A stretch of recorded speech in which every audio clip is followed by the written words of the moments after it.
شروع کرتے ہیں اللہ کے بابرکت نام سے جو بڑا مہربان اور نہایت رحم والا ہے۔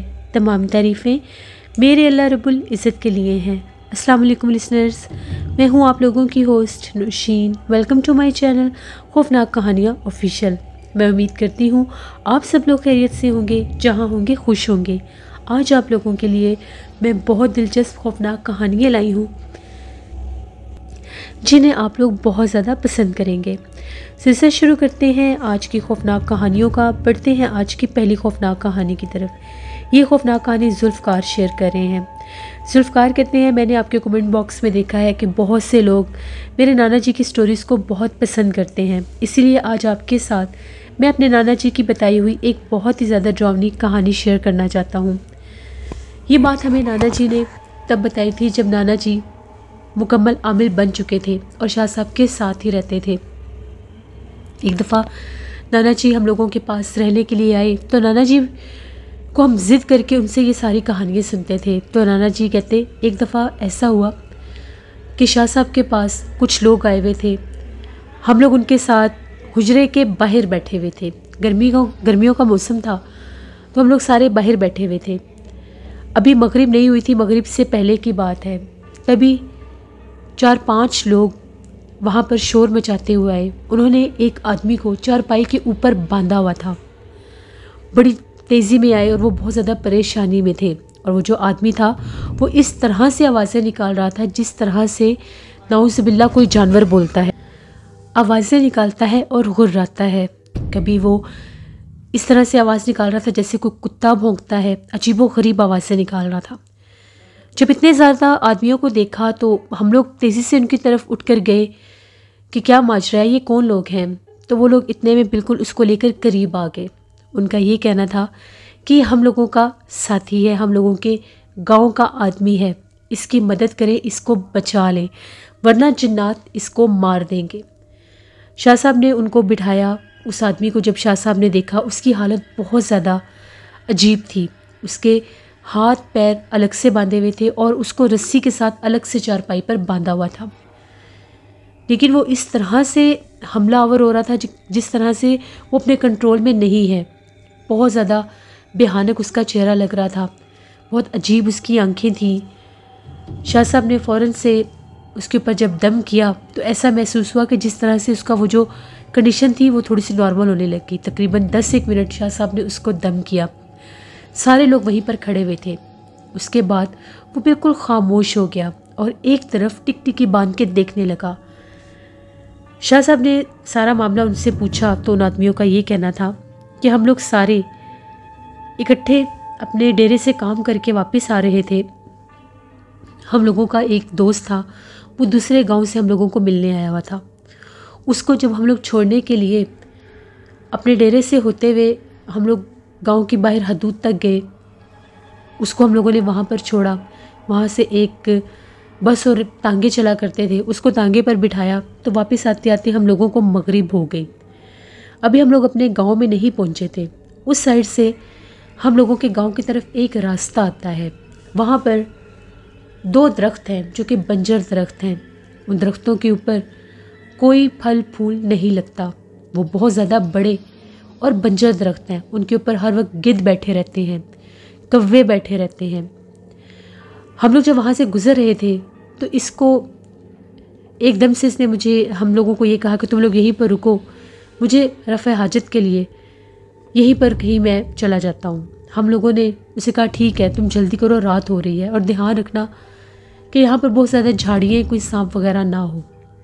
ہمیں نہیں پتہ چلا، یہ انہی درختوں میں سے کسی درخت کے پاس بیٹھ گیا۔ کافی دیر ہو گئی، جب یہ آیا نہیں تو ہم لوگ اس کو آوازیں دینے لگ گئے۔ جیسے ہم لوگ اس کے قریب گئے تو یہ وہاں پر بے ہوش پڑا تھا۔ ہم لوگوں نے اس کو بہت ہلایا جلایا، جگانے کی کوشش کی، لیکن یہ نہیں جاگا۔ ہم لوگ ڈر گئے کہ شاید اس کو سانپ نے کاٹ لیا ہے۔ ہم اس کو اٹھا کر جب گاؤں میں پہنچے تو ہم حکیم کے پاس لے کر آئے۔ حکیم صاحب نے جب دیکھا تو انہوں نے یہ کہا کہ نہیں، اس کو کہیں بھی کسی سانپ نے نہیں کاٹا، کہیں کاٹنے کا نشان نہیں ہے۔ تھوڑی دیر کے بعد جب اسے ہوش آیا تو اس کی حالت ہی بدل گئی۔ یہ عجیب و غریب آوازیں نکال رہا تھا۔ اس نے اپنے چہرے پر تھپڑ مارنے شروع کر دیے، اپنے بال کھینچنے شروع کر دیے اور ایک عجیب و غریب انداز میں زمین پر بیٹھ گیا